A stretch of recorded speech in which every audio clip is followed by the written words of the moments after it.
Saudações cordiais e fraternas a todos. Muita vontade de abraçá-los, fisicamente inclusive, mas por enquanto ficamos na virtualidade, que não deixa de ser real. O virtual não é contraposto de irreal. Virtual é aquilo que está por vir, que pode ser, e o real é aquilo que é, o atual. Então, a gente pode dizer que o que contrapõe a palavra virtual é a palavra atual. Mas não podemos considerar que a virtualidade traga falsidade ou traga vazio emocional ou possibilidades de não alcançarmos as cordas da emoção para sermos carinhosos, para sermos efetivamente cristãos. Isso é importante que nós pensemos para que nós não coloquemos o virtual numa posição de subalternidade em relação ao que seja real, porque o virtual também é real. Tão real quanto as emoções que vão se movimentar entre nós, nesta oportunidade que temos de conversar sobre o Cristo, conversar sobre a evolução, conversar sobre o progresso, porque quanto mais nós conversarmos sobre o progresso espiritual que está em curso, menos a gente abre campo para pessimismos, menos a gente abre campo para derrotismos ou fatalismos de algo que não se vai resolver jamais. Então, nós estamos no mundo para efetivamente conquistarmos o progresso espiritual. E esse progresso espiritual precisa de um plano, e é o que a gente quer conversar hoje aqui. Quando a gente diz que o progresso espiritual ele faz parte de um plano pessoal, quando a gente fala que esse progresso moral ele vai se estabelecer com o auxílio de um plano pessoal, a gente está indiretamente e diretamente convocando a todos a pensarem no assunto do progresso, a estudarem o progresso, a entenderem o que o progresso quer dizer. E logo de cara, a gente precisa entender uma coisa. O fato da gente olhar para fora e achar que está todo mundo regredindo ou que está todo mundo sendo pior do que já foi, é uma quimera. Se nós somos uma doutrina progressista, no sentido de acreditarmos no progresso, não aqui com viés político, nem nada disso, mas entendendo aquela direção pró-progresso, e essa direção é tão nítida que Kardec chegou a dizer-nos que, para que nós pudéssemos vencer as doutrinas equivocadas de um passado, nós precisamos romper com as características atávicas, com as características que nos antecederam, que nos trouxeram até aqui. Porque se as coisas do passado fossem boas, nós já estaríamos perfeitos agora, no presente. Se não estamos vivendo uma perfeição no presente, isso é mais do que óbvio que o passado era horrível. Quanto mais recuarmos, pior nós fomos no passado.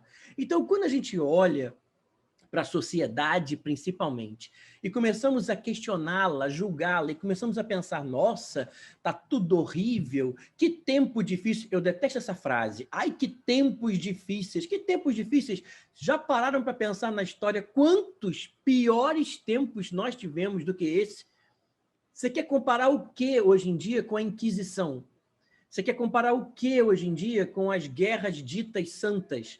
Você quer comparar o que hoje em dia com o péssimo, com a péssima quantidade de conhecimentos que tínhamos sobre as pestes, sobre os chamados humores?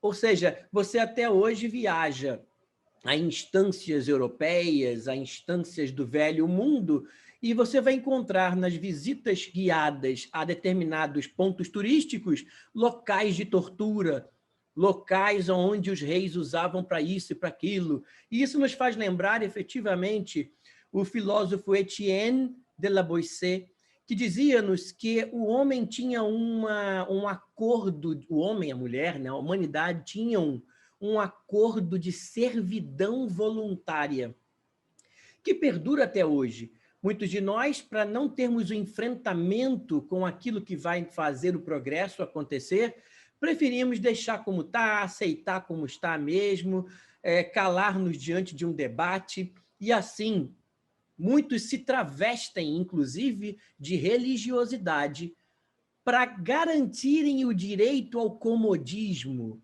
a falta de coragem e de participação social para criticarem, notem, crítica é diferente de julgamento, para criticarem as circunstâncias sociais, os enredos políticos, as corrupções que nos trazem a situações complicadíssimas e que afetam ao coletivo.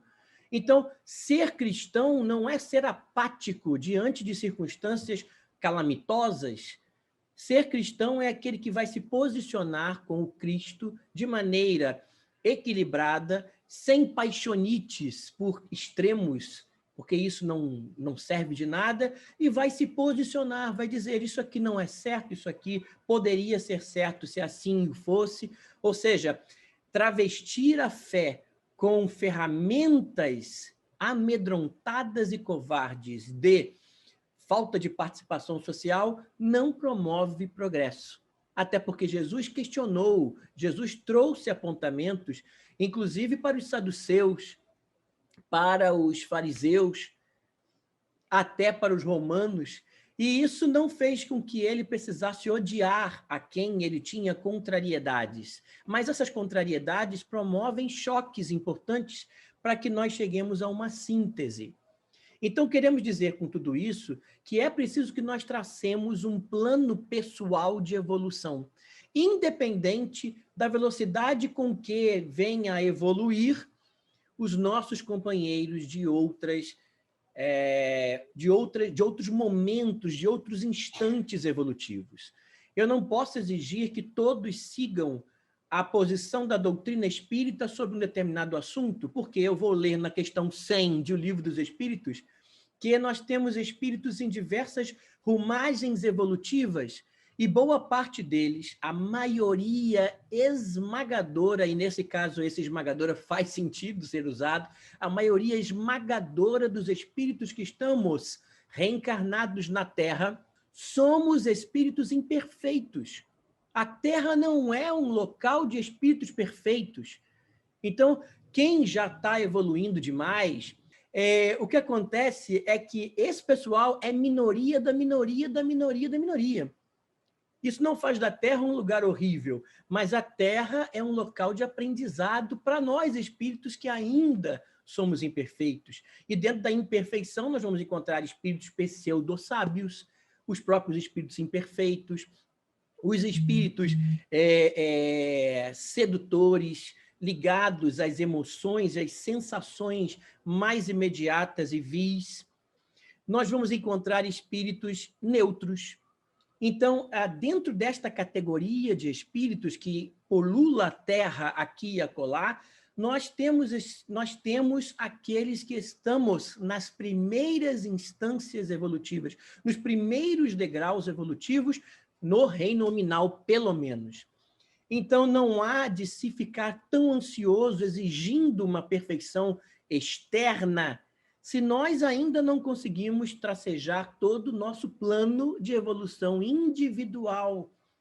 Porque se eu evoluo, eu abro campo para que outros evoluam também.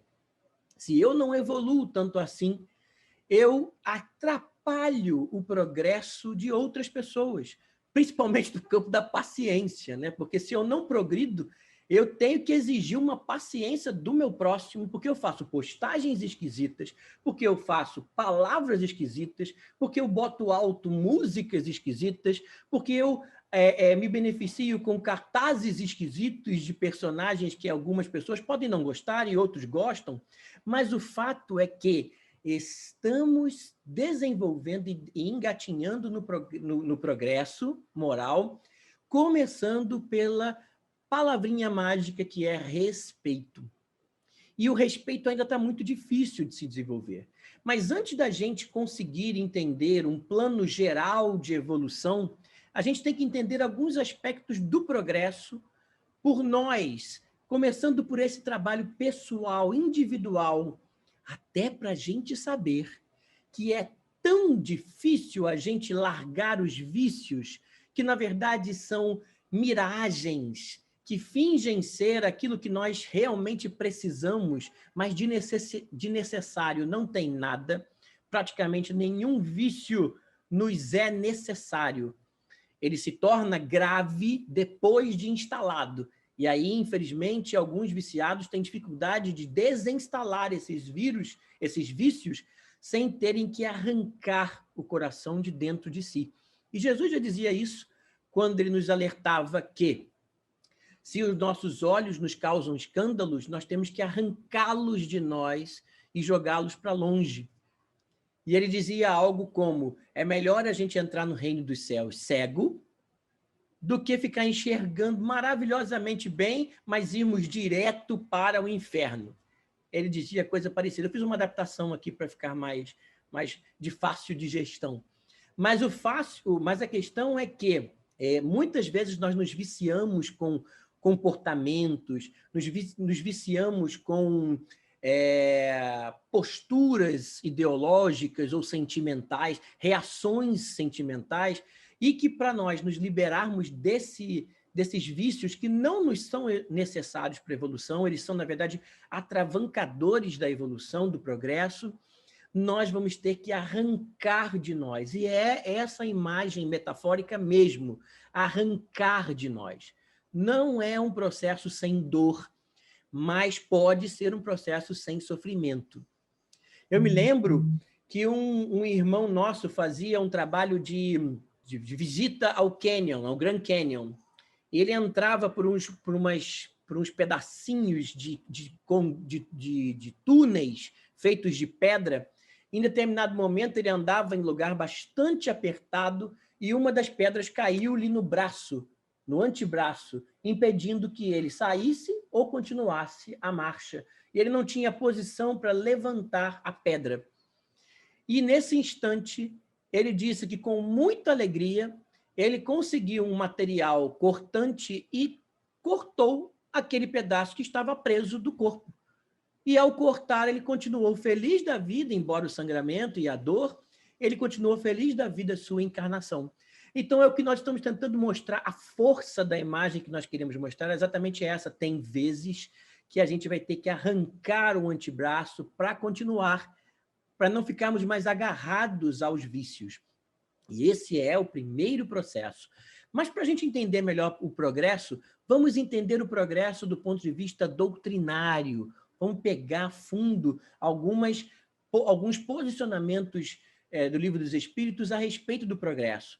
Então, vamos lá, vamos falar um pouquinho sobre a lei do progresso do ponto de vista doutrinário, para depois a gente fazer inferições, depois a gente fazer deduções e inferências a partir do que pode ser um plano de progresso pessoal, para que depois isso se torne um progresso mais agudo.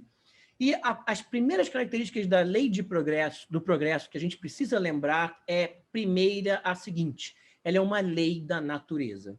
Então, da mesma maneira que você não controla o vento, que você não controla a chuva, que por sinal está aqui caindo e fazendo um som belíssimo, da mesma maneira que você não controla, você também não vai controlar o progresso. Ele vai se dar com a sua ajuda, de preferência, mas ele vai se promover. E então a natureza dá conta de que o progresso aconteça e nós não temos para onde escapar. A única fatalidade que nós podemos entender é que nós seremos evoluídos, seremos felizes. Agora, isso pode ter como principal óbice, principal obstáculo, nós mesmos. Podemos atrapalhar esse processo, mas impedi-lo totalmente, não o podemos. Ele é da lei da natureza, então o progresso vai se dar. Esse é o primeiro ponto que a gente precisa dizer. Eu sinto muito uma gota de pena daqueles que se dizem conservadores, sem entender muito bem o que é conservadores e apenas colocam que conservador é aquele que vai buscar um valor do passado que precisa ser mantido, sem entender que esse valor precisa ser discutido, precisa ser analisado. enfim, em nome do progresso. Eu sinto muito por esses que acreditam que vão poder segurar o progresso de alguma maneira. O progresso é insofreável. Uma outra característica importante, é importante que nós entendamos que ninguém consegue frear o progresso por muito tempo. Ele vai acontecer. Então, nós tivemos todo o poderio nazista para segurar o progresso da Europa e do mundo. Mas chega um determinado momento que os seus próprios começam a impedir que nós possamos conservar, entre aspas, as coisas do jeito que estavam, agarradas a vícios, comprometidas com o comodismo e extremamente vazia de valores reais. Só tinha valores de vernizes, como dizia Jesus, eram túmulos caiados, extremamente bonitos, mas que por dentro guardavam podridões. E quanto mais para o passado nós formos, pior era o cheiro putréfico dessas decomposições de frustrações sociais. Daí é por isso que nós não evoluímos ainda, estamos em progresso, estamos em processo. E outra coisa importante que o Espiritismo nos traz, principalmente na questão 778, é que não há retrocesso. Uma vez que você deu um passo, o máximo que você pode fazer é estacionar, parar, ficar por ali, tentar ver se você vai conseguir alguma coisa mantendo-se naquela instância. Mas voltar atrás, isso não acontece desse ponto. Então, quando a gente diz, está tendo um retrocesso, não é bem verdade. Está havendo uma tentativa insistente de paralisação nossa por medos, comodismos, covardias. Está havendo uma paralisia espiritual e moral, mas retrocesso não. Estamos convivendo com o novo, que é o que a gente já chegou até aqui evoluindo, e por isso é que nós temos tantos embates, por isso que nós temos tantas exigências de mudança, por isso que aumenta o volume da voz daqueles que, em coro, querem uma melhoria de si próprios e da coletividade, porque não há retrocessos. E até eu gosto de deixar isso bem claro. Imaginemo-nos dentro de um ônibus, e nosso ônibus parou num trânsito, parou num sinal de trânsito. Do lado do nosso ônibus tem um outro ônibus. Imaginemos agora que o freio daquele ônibus que está do nosso lado não foi bem aplicado e, portanto, ele experimenta uma ligeira movimentação para frente, muito, muito curtinha. E aí o que acontece? Quando eu olhar do meu ônibus para aquele outro ônibus, o meu está parado. Se eu olhar para o outro ônibus, eu vou dizer, nossa, aquele ônibus lá está se movendo para frente. Agora, se pode acontecer o contrário do meu ônibus estar se locomovendo muito vagarosamente para frente, muito vagarosamente. E de tão vagaroso que o meu ônibus se movimenta, eu nem consigo sentir o ventinho na cara, nem nenhuma pista de movimentação. E quando eu olho para o ônibus vizinho, o que eu acho? Eu acho que ele está indo para trás. Já perceberam isso? Ou seja, se o meu ônibus está se movendo e o outro ônibus está parado, eu começo a olhar para ele e achar que ele está indo para trás. Isso é a sensação falaciosa do retrocesso. Não é que o mundo esteja retrocedendo, é porque nós estamos desenvolvendo um tanto do nosso senso moral. Como disse Kardec em o livro A Gênese, capítulo 3. Como nós estamos desenvolvendo o nosso senso moral, natural é que a gente comece a olhar para o mundo e achar que ele está regredindo de alguma forma, mas não está. Ele está, no máximo, paralisado. E uma questão importante, se a gente não fazia alguma coisa que é ruim e começou a fazê-la de novo ou voltou a fazê-la, isso significa que nós não tínhamos aprendido a lição ainda.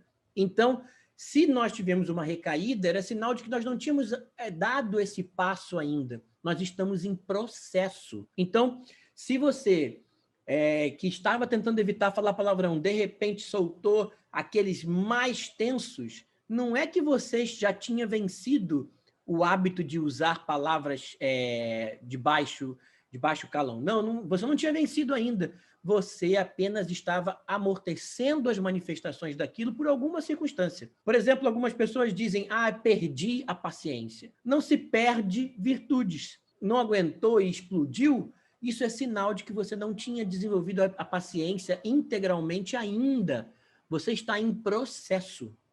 Então, isso tudo não é regressão. Eu nunca tinha feito isso, agora eu passei a fazer. Não, você tinha essa tendência guardadinha. Alguma coisa o impedia de fazer. Se essa coisa se manifestou, é sinal de que ela sempre existiu e agora precisa ser enfrentada e vencida. Então, não é retrocesso, nós não retrocedemos. No máximo, paralisamos. Se nós entendermos esses princípios, só esses aqui, a gente já se acalma muito. Porque se você tem pessoas que querem atrapalhar o progresso, fica tranquilo, ore mais, porque você sabe que o progresso é insofreável, as gerações chegarão e vão mudar tudo. Kardec também nos disse que as gerações novas têm sempre a missão de trazer o novo, para que esse novo entre em conflito com o que as gerações velhas acreditavam ser real, e isso cria uma síntese. E essa síntese é a junção do melhor do novo com o mais sólido do antigo, para criar uma tendência modificada e melhorada. Portanto, eu acredito imensamente nessa geração.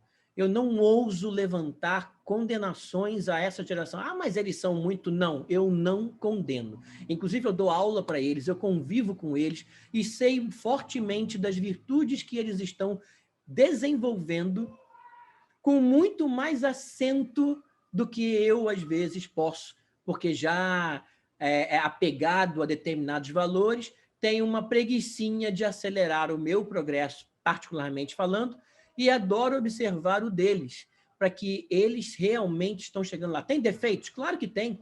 E, como dissemos, o mundo não é de espíritos perfeitos. Na Marcha do Progresso, na questão 780, Kardec pergunta, o progresso moral, ele acompanha sempre o progresso intelectual? Kardec aqui faz uma distinção entre aquele progresso moral, que diz respeito à vitória sobre os vícios, que diz respeito ao comportamento adequado e aunado às leis de Deus. E ele diz também do progresso intelectual, que é aquele mais frio, mais ligado ao acadêmico, aquilo que seja mais preso ao estado da arte, enfim. E ele pergunta se o progresso moral acompanha o intelectual sempre. E os espíritos dão uma resposta que até Kardec deve ter tomado um sustinho quando eles responderam. Os espíritos disseram, decorre deste, mas nem sempre o segue imediatamente. Ou seja, o progresso moral segue o progresso intelectual, sim.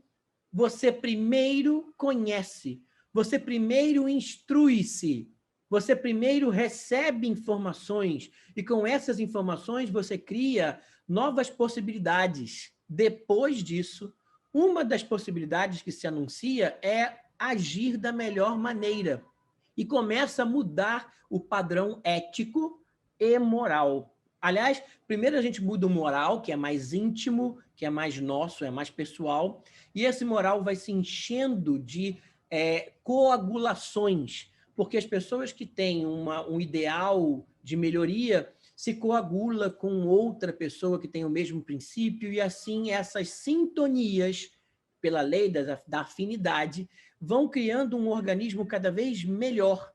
E então o intelectual promove, em muitos níveis, o desenvolvimento moral.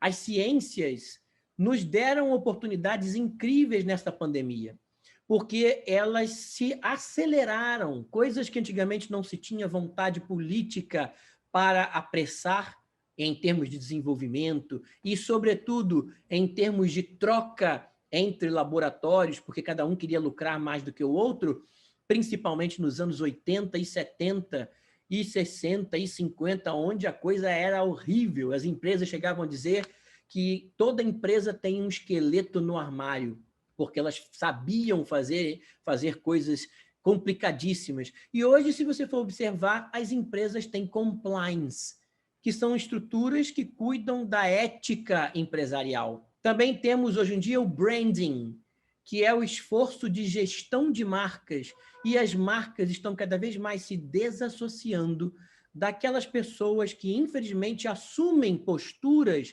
moralmente questionáveis. E a gente caminha para uma situação diferenciada de até o capitalismo estar se pensando, se reanalisando, o socialismo da mesma forma, temos socialismo responsável, capitalismo sustentável, temos outros nomes que são, na verdade, a busca por melhoria desses sistemas, que todos eles, por serem humanos, têm defeitos, precisam de reajuste, precisam de melhoria, precisam da atenção do senso moral em desenvolvimento.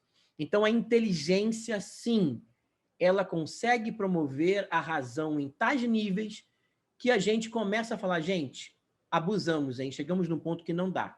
Vamos dar uma mudada nessa postura aqui, vamos tentar ser mais atentos a essa questão acolá, e assim a gente vai vivendo a melhoria e o progresso moral em decorrência do progresso intelectual. E aí, Kardec dá uma insistida.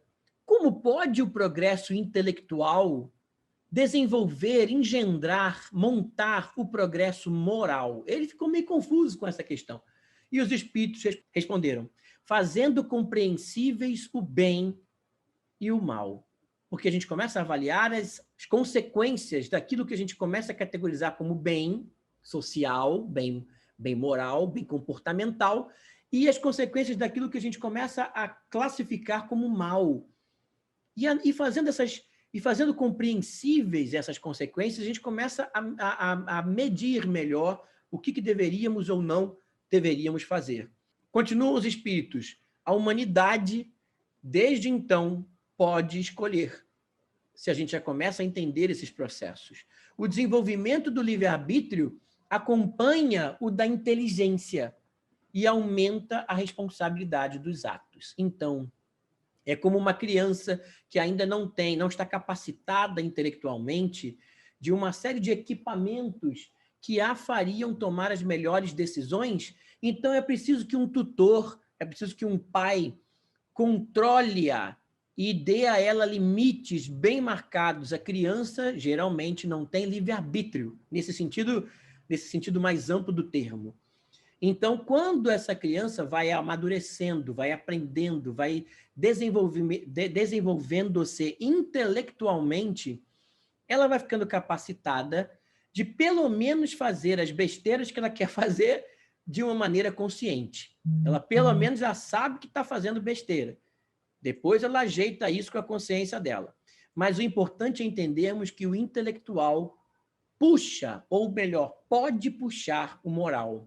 Essa outra questão também é bem importante. A 781 do Livro dos Espíritos traz o seguinte questionamento de Kardec. É permitido ao homem deter a marcha do progresso? E os espíritos são categóricos, eles nem dão muito floreio, nem dão muita volta, não. Eles dizem logo categoricamente não, mas pode entravá-la algumas vezes. E eu gosto muito dessa imagem que se segue na questão 782, porque Kardec traz a seguinte colocação, a seguinte pergunta. Não há homens que entravam o progresso de boa fé, acreditando favorecê-lo, porque o veem segundo o seu ponto de vista e frequentemente onde ele não existe? E aqui nós estamos falando do personalismo, daqueles que são tão voltados narcisistamente para os seus próprios valores, para as suas próprias ideias, para os seus próprios pontos de vista, que não conseguem enxergar com outros olhos. E, geralmente, quem o contraria está obsidiado. Vocês devem conhecer pessoas assim, né? Médiums que a gente vai chegar, olha, fulano, acho que esse comportamento não está muito adequado, você podia evitar isso aqui, e a pessoa fala, está fascinado. Está fascinado, tem que levar para a sessão de desobsessão, tem que levar, se não der a sessão de desobsessão, vamos levar para a sessão do descarrego, que é mais forte ainda, que é para ver se a gente tira esses obsessores dessa mente que está dominando. Não é isso. Nós teremos sempre erros, e esses erros precisam ser corrigidos. Nem sempre esses erros são dolosos. com a intenção de ser errado, a não ser nos espíritos imperfeitos, impuros mesmo. Mas, geralmente, os erros que cometemos são culposos. Aqui entendido no paralelo metafórico com as ciências jurídicas, como aquela questão de que eu cometi um erro por imprudência, negligência e imperícia. Muitos de nós somos imperitos, mas nos metemos a fazer determinadas coisas e aí não dá certo. Muitas vezes nós somos negligentes, nós não tomamos todos os cuidados a fazer algumas coisas e aí o problema acontece. Então, nós precisamos entender que o erro, na maior parte dos seres reencarnados, não é um erro doloso, não é um erro com intenção, a não ser nos capítulos da vingança, onde eu tenho, de fato, a intenção de fazer mal a alguém. Mas a esses homens que, agarrados no personalismo e na vaidade de acharem-se certos e tentando favorecer o progresso, promovem o entrave a ele, os espíritos respondem o seguinte: essas pessoas são como pequena pedra posta sob a roda de um grande carro, ou seja, sem impedi-lo de avançar. Então, gente, aqueles que querem atravancar o progresso moral sofrerão imensamente. Primeiro sofrerão a decepção de não conseguirem sofrear o progresso. Isso já deve ser uma dor muito grande para eles, de verem que eles não conseguirão lograr sucesso. E o segundo, eles causarão consequências muito danosas a eles próprios quando tentarem atravancar o progresso, e assim vão se reencontrar com as consequências do que fizeram, já soterrados no arrependimento. É impossível que nós não lembremos do capítulo do livro Céu e Inferno, que nos remete ao que Kardec chamou de Código Penal da Vida Futura. E ele nos diz que a primeira coisa que a gente precisa ter, o primeiro impulso que a gente precisa ter é passar a enxergar, porque a gente não consegue nem enxergar que errou. Quando a gente reconhece que cometeu um erro, e muitas vezes esse erro foi até cometido pela imprudência de ser cuidadoso demais para que erros não acontecessem, negligente demais na tentativa de forçar o outro a agir de acordo com as minhas cartilhas, esquecendo que eu também cometo erros.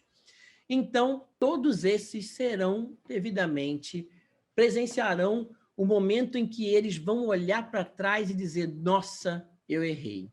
E aí começa um processo que Kardec chamou de arrependimento. O arrependimento, para Kardec, é algo como a gente olhar para trás e dizer: eu não deveria ter feito aquilo, eu não deveria ter dito aquilo, eu não deveria ter me comprometido com aquilo, eu não deveria ter começado aquilo. E esse arrependimento, ele evolui, segundo Kardec, para um próximo movimento nas emoções, no patos, no patós, né? Ou seja, na questão de sentir emoções, que é a evolução para o processo de expiação. Então, depois do arrependimento, nós vivemos as dores daquilo que não deveríamos ter feito, mas fizemos, e a gente fica soterrado nessas dores que são realmente similares à infinitude do inferno para aqueles que montaram essas alegorias psíquicas e psicoplasmam isso no mundo espiritual. Nós sabemos no Céu e Inferno ainda do relato dos espíritos que cometeram crimes, e eles descrevem verdadeiros infernos que eles vivenciam depois de desencarnados. E eles dizem que lá realmente viviam numa espécie de inferno e que parecia que aquilo nunca ia acabar, até que eles começam a se arrepender e começam a expiar aquilo que fizeram outrora de mal, de ruim, de complicado. E aí chega um próximo movimento que a maior parte da gente esquece. Mas Kardec deixou bem claro: depois que a gente se arrepende porque reconhece os pontos equivocados, depois que a gente expia essas dores provenientes desse arrependimento, chega o momento da reparação. E é esse momento que a gente esquece. Olha o nome, gente: reparação. Tem ação no meio. Significa que a gente vai ter que tomar providências, vai ter que planejar, vai ter que planear, como dizem nossos irmãos portugueses, um processo de reparar aquilo que nós fizemos de errado, ou aquelas tendências que trazemos em nós, erradas. Então, isso parece dificílimo, mas não é tão difícil assim. Se eu sei, meu calcanhar de Aquiles está no ponto da paciência, eu vou fazer um esforço para me calar um pouco mais diante de uma adversidade, porque eu sei que aquilo ali está me testando de certa forma. Se eu vou numa fila de banco e encontro uma das atendentes muito vagarosa e eu não tenho para onde escapar, que eu então saque um livro para eu poder ler, e aí vai acontecer até uma coisa diferente. Quando eu estiver feliz da vida lendo, eu vou escutar, Senhor, Senhor, eu até vou ficar surpreso, porque eu queria que elas demorasse mais um pouquinho, mas chegou a minha vez. Então, eu tenho que planear, eu tenho que fazer planejamentos importantes para entender onde eu posso chegar e o que eu não posso fazer. E não são planos de Réveillon, não. São planos concretos, muitas vezes até escritos, até planejados. Eu me lembro, vou contar para vocês a título de curiosidade, eu me lembro que eu li uma vez uma página do Irmão X, que falava sobre alguém que chegou na espiritualidade e um mentor enfrentou muitas dificuldades porque ele dizia que ele era perfeito, ele era um orador espírita, ele era um trabalhador da seara espírita, então o que ele estava fazendo num local esquisito, moralmente falando, ainda não era um lugar que o fizesse ter a presença de Jesus próximo a ele, etc., e o mentor disse para ele, senta aqui que eu vou te explicar umas coisinhas. E aí o mentor começou, você na Terra, do período de tanto a tanto, executou, agora não me lembro muito bem o conteúdo, mas era algo como, executou 380 vinganças até o final. Você, no período de tanto a tanto, xingou o seu patrão nos 1.347 vezes. Você, no período de tanto a tanto de sua vida, você acabou cometendo a malícia não sei quantas vezes. E assim ele foi dizendo esses números. Eu fiquei tão impressionado com aquilo que eu comecei a fazer uma planilha para mim e toda vez que eu fazia alguma coisa errada, eu anotava quanto tempo eu ficava fazendo aquilo. E quando eu fazia uma coisa boa, eu também anotava, porque, Júlio, também a gente tem que dar uma força para si também, né? Então, quando eu fazia uma palestra, eu anotava lá 2 horas fazendo uma palestra. Ou então, 3 horas no Centro Espírita, na mocidade espírita que eu frequentava. Mas também, quando eu xingava, quando eu assistia um programa questionabilíssimo do ponto de vista do progresso, eu também anotava o tempo que eu ficava. Eu cheguei a ter a preocupação de anotar quanto tempo eu ficava brigando com alguém, namorada, mãe, parentes, etc. E eu fiz isso durante 3 anos seguidos. A cada ano, eu tomava um susto com a quantidade de horas que eu dedicava a fazer coisas que não são muito, digamos assim, moralmente recomendáveis. E eu fiz uma análise complicadíssima, porque toda a soma de tempo que eu fiquei indo na casa espírita, ao final de um ano, não deu nem 4%. 4% das horas que compõem um ano inteiro, eu estava fazendo bem. O resto dessas 90 e brau, eu sei lá o que eu estava, não vou nem contar para vocês, para não deixar vocês tristes. Então, é o que eu quero dizer que a gente precisa planejar mesmo, entender aonde é que nós nos equivocamos. Mas não vai acontecer isso se eu não fizer antes um respeito a mim, se eu não me abraçar e entender, eu sou imperfeito ainda, eu estou em processo ainda. É claro que eu vou errar. Uma vez um amigo meu disse assim, eu não aguento Beltrano e Deuterano, são tão incoerentes. E eu desafio vocês a buscarem na Terra atualmente quem não seja incoerente. A incoerência, inclusive, pode ser uma ferramenta de progresso, porque o mal vai achar que você é muito coerente porque você está sempre falando palavrão, está sempre agredindo, está sempre batendo. Quando você quiser fazer o bem, vão dizer assim, nossa, que incoerência, que incongruência. E aí a gente aprende uma coisa importante nesse plano de evolução moral, que o mal ele existe para que nós treinemos o descompromisso. Olha que coisa impressionante. Porque quando a gente diz assim, eu sempre faço o mal desse jeito, então agora eu quero me descompromissar com o mal, eu quero realmente criar um divórcio com o mal. Muitos de nós não temos essa coragem, porque ele diz, eu disse que eu faria tal coisa, eu disse que eu agiria desse jeito, mas é para a gente ser incoerente, sim, com o mal. Porque se a gente não romper com esses ciclos, a gente nunca aprende a reparação. A gente fica sempre nesse circuito. Ai, estou arrependido. Ai, estou sofrendo tanto, estou sofrendo tanto. Ai, estou sofrendo tanto. Mas está sofrendo por tanto tempo que já deu tempo de errar de novo. E aí tem um novo arrependimento já se encaixando nesse, porque a gente não quis planejar a reparação. Então, em linhas gerais, é muito simples. Se está doendo, tem algum descompromisso que eu tenho que ter com o mal. Se alguma coisa está doendo, eu estou convidado a me descompromissar com alguma atitude que causa o mal. Eu tenho que investigar. Agora é o momento Sherlock Holmes de tentar entender onde é que eu estou insistindo tanto para que essa dor continue. Porque a dor é sempre um convite para mudar. A dor não é um convite para punir ninguém, a dor não é uma máquina de castigos. A dor é um convite, sai daqui, vai para outra direção, muda a perspectiva, muda o seu ponto de vista. Não está certo, alguma coisa não está certa. Então é preciso que nós mudemos. Se ficarmos, eu sempre digo isso, né? Se ficarmos sentados na cadeira sem mudar nada durante algum tempo, logo a gente vai sentir dor no aparelho sentador, se é que vocês me entendem. Por quê? Porque a gente ficou tanto tempo ali sentado sem mudar que as células foram morrendo e uma mensagem para o cérebro disse, muda de posição para dar uma arejada. E é assim que acontece na vida moral. Se está tudo do mesmo jeito muito tempo, provavelmente essas coisas estão erradas. É sério assim. Nós nos lembramos imediatamente do filósofo Heráclito, que já nos movimentava o pensamento a dizer-nos, você não pode pisar no mesmo rio duas vezes. E também dizia, a labareda nunca dança a mesma coreografia, ela está sempre mudando e mudando e mudando, a natureza muda o tempo todo.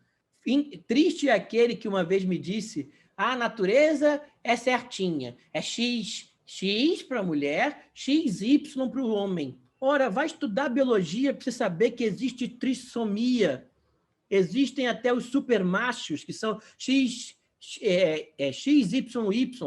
Existem as supermulheres, as superfêmeas também, como a ciência chama, que é XXX. Existem quadrissomia, polissomias. Tem gente com muito mais cromossomos do que só o X e o Y. Então, olha aí o progresso intelectual fazendo as pessoas repensarem o moral. Querem ver um outro movimento? O movimento importantíssimo de um psicólogo, que é chamado... ele é um entusiasta da educação, mas ele fez um trabalho importantíssimo, já lembro o nome dele, fez um trabalho importantíssimo no campo da educação e descobriu as múltiplas inteligências. Então, o nome dele é Howard Gardner.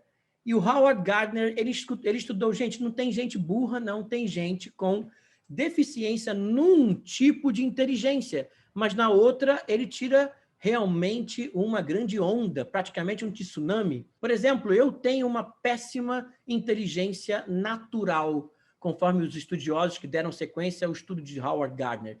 Para mim, eu olho para as árvores e digo, árvore. Eu não tenho a mínima noção de que aquilo é uma amendoeira, de que aquilo é uma jaqueira, de que aquilo é não sei o quê. Eu não sei diferenciar nada disso. Não sei trabalhar com ervas, nem tenho ideia de como é que começa a análise de que boldo é bom para quê. Eu não tenho essa inteligência natural. Da mesma maneira que, para mim, tudo é passarinho. Eu não sei diferenciar um passarinho do outro. Eu não tenho essa inteligência. Tem gente que tem uma inteligência sinestésica incrível, que dança muito bem. Tem gente que tem uma inteligência musical incrível, tem ouvido absoluto. Ou seja, não é que existam pessoas desprovidas de inteligência. Existem pessoas que não têm a mesma inteligência que você tem num determinado ponto. Então, olha, a evolução intelectiva sobre essa questão da inteligência, tirou da nossa cabeça o preconceito de chamar pessoas de burras ou chamar de pessoas de tolas, porque ela pode não ter aquela inteligência matemática, mas ela pode ter uma inteligência emocional, daí Daniel Goleman fazer o livro Inteligência Emocional, bastante acentuada. Então eu tenho que respeitar a todos. Então vejam que o progresso intelectual levantou uma palavra de ordem que não existia na Idade Média, no tempo dos cavaleiros medievais, que fingiam ser galanteadores, mas que, na verdade, eram colossos de violência. Se nós formos estudar o livro Anjos Bons de Nossa Natureza, do psicólogo Steven Pinker, nós vamos ver que a violência está reduzindo cada vez mais na Terra. E ela está se tornando um outro ponto de vista, porque tanto conhecimento científico que nós pegamos, hoje já nos fazem repetir e analisar a moral de outra maneira. Então, sim, se você quer planejar um progresso moral individual melhor, você precisa se instruir. E se instruir em ciência, sim. E se instruir em se capacitar nas áreas que você puder, nas áreas científicas que você possa encontrar maior sintonia, mas não se aparte da ciência. O próprio Kardec já nos dizia que se um dia a doutrina espírita ferisse a um postulado claro e evidente da ciência, que nós ficássemos com a ciência. Essa coragem de Kardec de dizer que a doutrina espírita é uma fé raciocinada, que pode enfrentar a razão frente a frente em qualquer época da humanidade, é uma doutrina de muita coragem, porque nós espíritas somos convidados a conhecer um pouquinho de tudo, de preferência, da filosofia à biologia, das ciências investigativas, do psiquismo até outras instâncias do saber, porque senão fica muito difícil. Como é que a gente vai falar para as pessoas que elas estão sendo condicionadas a crerem no que é belo e no que é feio, sem citar os estudos importantíssimos de Skinner no condicionamento, no behaviorismo? Como é que nós vamos entender o nazismo e as pessoas que matavam sem estudar mais profundamente as pesquisas de Solomon Asch, de Albert Bandura? São contributos importantes que nos fazem ver que nós estamos progredindo, sim, que a humanidade está cada vez melhor, ainda tímida, certo? Mas estamos cada vez melhores. E Kardec diz uma coisa que eu adoro, quando ele diz assim: o senso moral se vai desenvolvendo e a humanidade que outrora, está no livro A Gênese, e a humanidade que outrora usava a violência para dominar, porque tinha medo de ser dominado, hoje começa a desenvolver esse senso moral e pega, olha que bonito que ele fala, hein? E pega ojeriza a sangue. Ou seja, a humanidade vai crescendo até que chega um ponto que a gente fica irritadíssimo com a violência. Quem sabe é esse o momento que a gente vive? Porque se alguém levanta o preconceito racial, um preconceito de gênero, a gente quer matá-lo, a gente quer cancelá-lo, a gente quer desligar aquele corpo. Por quê? Porque a gente já está com um senso moral mais sensibilizado e a gente não aguenta. Nós também somos imperfeitos. Então, colocando esse senso moral que nos faz percebermos que outras pessoas estão adredemente com vontade de serem contra a linha geral do progresso ético da sociedade, a gente cria uma verdadeira revolta para com essas pessoas. Não estou dizendo aqui, não estou endossando ódio, por favor. Não estou dizendo que nós temos que ter ódio por pessoas que assumam papéis sociais esses ou aqueles. Não, não é esse o recado. Estamos pedindo para que nós compreendamos aqueles que não encontram outra forma de manifestar sua contrariedade a determinados pontos de vista que não seja violência. Mas nós espíritas, nós que estamos aprendendo, já podemos nos equipar de sentimentos um pouco mais preocupados com o patos da outra pessoa. O que é patos? O patos é a emoção, é o sentido, é o drama que está numa peça teatral, é aquele sentimento. Todo mundo tem patos.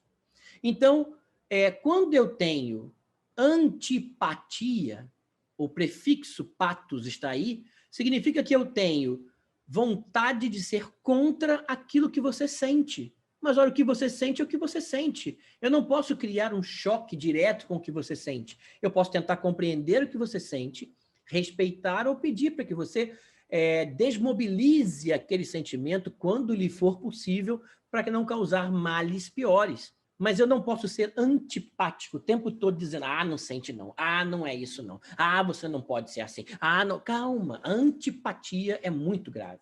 Eu também não posso ser apático, olha o patos aí de novo, eu não posso ser aquele que não está nem aí para a existência sua e da sua emoção. O apático é aquele que pouco está se lixando para se está doendo ou não em você alguma coisa, alguma emoção, algum sentimento. Eu posso tentar fazer um esforço para ser minimamente simpático. O sim aqui do grego, que significa o mesmo de sintonia, ou seja, se eu tenho câncer, eu posso sintonizar com a sua dor de ter câncer também, porque eu tenho. Então eu sei o que você pode sentir. Se eu sou mulher, eu posso ter a simpatia pela luta da mulher. Se eu sou negro, eu posso ter simpatia pela luta do negro. Agora, e se eu não for? E se eu não for mulher, se eu não for negro, se eu não for de qualquer desses irmãos que, infelizmente, por condições morfológicas e externas, sofrem imenso preconceito moral e social, doenças graves da sociedade. O que eu faço? E aí vem uma outra palavrinha que eu sou apaixonado. Aliás, paixão também vem de patos, ou seja, é um sentimento muito forte. Então, eu posso ser empático. Então, o que é empatia? A empatia não é sentir o mesmo que o outro sente, não. Isso aí é simpatia. Empatia significa eu não sinto o que você sente, mas eu celebro o que você sente. Eu respeito o que você sente de tal maneira que eu progrido só porque eu quero introjetar, daí o né, de empatia, eu quero introjetar o que você sente para que eu possa respeitar ainda mais aquilo que você sente. É importante que nós entendamos que a empatia é aquilo, eu não sou negro, mas eu vou realmente ajudar, ou pelo menos não atrapalhar a sua luta por ter pelo menos o mesmo direito que todos temos.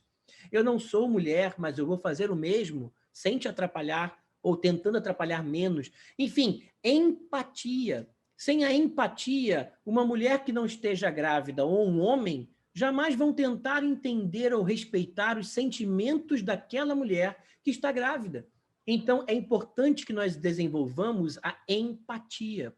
E não dá para que a gente cresça no respeito a este sentimento, a este sofrimento, a esta paixão que o outro tem, a estes sentimentos que o outro tem. Perdão, não dá para eu progredir moralmente se eu não respeitar o outro como sendo o outro, a alteridade. Então, o primeiro processo do plano, e vocês que achavam que eu ia tracejar um plano todo direitinho, todo bonitinho, não existe. O primeiro passo é respeitar o progresso, que acontece em diferentes velocidades, mas sempre acontece. A melhor coisa a fazer é sermos cientes de que o processo está em marcha e de que ele está acontecendo, sem ficarmos trazendo atrapalho, tropeços a esse progresso, entendendo que sim, ele está indo como ele pode, e a gente pode, se a gente puder acelerar um pouquinho o nosso, façamos, mas pelo amor de Deus, pelo amor do Deus que você quiser escolher, não adote a hipocrisia como comportamento destrutivo no julgamento do comportamento do outro, em total desrespeito ao que o outro sente, ao que o outro vivencia. Então, o primeiro passo para a gente progredir forçosamente vai passar pelo respeito. Respeito à inteligência do outro, como ela é, respeito ao sentimento dos outros, como ele está se manifestando, respeito à dor do outro, entendendo que qualquer dor que nos esteja visitando é um convite à mudança. E boa parte desse mundo clamando por mudanças é o clamor pelo respeito.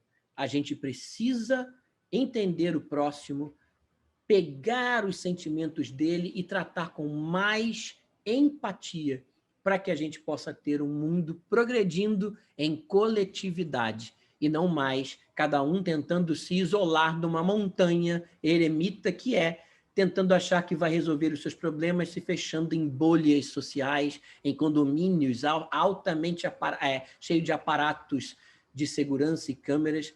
Nós precisamos entender que é respeitando a diversidade, respeitando o sentimento do outro, é que a gente vai dar o primeiro passo para nosso plano de progresso moral, com incidência e alteração do coletivo pelas cartilhas do exemplo.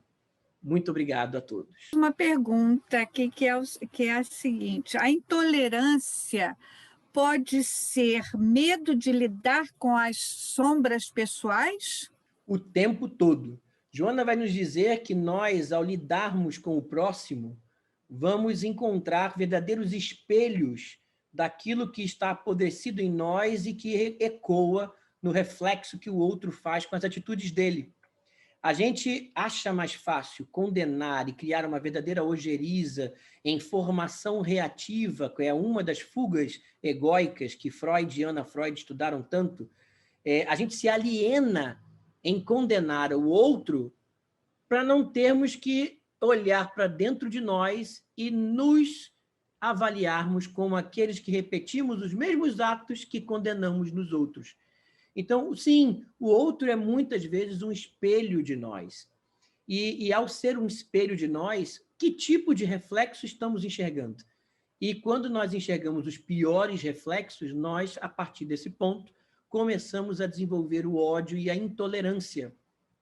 E essa intolerância também é um índice muito forte de ignorância, porque praticamente todos os preconceitos não suportariam a 5 minutos de conversa com um especialista científico, um cientista, por exemplo, um cientista social, um cientista biológico, enfim, a maior parte desses, nós vimos os estudos equivocados da frenologia, tentando encontrar traços humanos naquela acepção que foi dada naquele tempo, no século XIX, de que certas pessoas teriam traços fisionômicos onde nós poderíamos detectar certas tendências a ser psicopata, a ser isso, aquilo outro. Então, eu conheço uma menina que diz que pessoas calvas pode ser um sinal de problemas mentais os mais variados. E eu digo, nossa, eu estou começando a desenvolver muitos problemas mentais. Acho que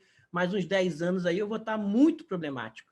Isso é um ciclo natural do corpo humano, é uma reação, inclusive as competências e as movimentações serotoninérgicas do corpo e também de vários outros mediadores químicos. Se a gente estudar um pouquinho, a gente vê que todo preconceito não tem fundamento. Então, a intolerância também é filha direta da ignorância, principalmente nesses tempos onde temos gente negando até os avanços científicos que demonstraram por séculos que a Terra não é plana. Mas tem gente querendo insistir com a planificação da Terra e negação de vacinas, como se as vacinas não fossem aquilo que salvou o homem e a mulher em vários momentos da humanidade. Negação de outros preceitos, de maneira que alguns espíritos ainda muito rebeldes se omisiam na ignorância para poder corporificar e alimentar o preconceito. Então, a ignorância e a falta de coragem de enfrentar os nossos próprios erros gera e intensifica, sim, a intolerância. Porque eu começo a ver que aquela pessoa é um reflexo de mim, ou eu começo a não ter equipamentos intelectivos para entender que aquela pessoa está plena no direito de ser diferente de mim. Então, a intolerância é sempre indício de falta de análise, falta de coragem de se conhecer mais e, efetivamente, uma ignorância muito grande de ciência e de moralidade, de ética também, né? De comportamentos éticos, que são a conquista social, é muito importante.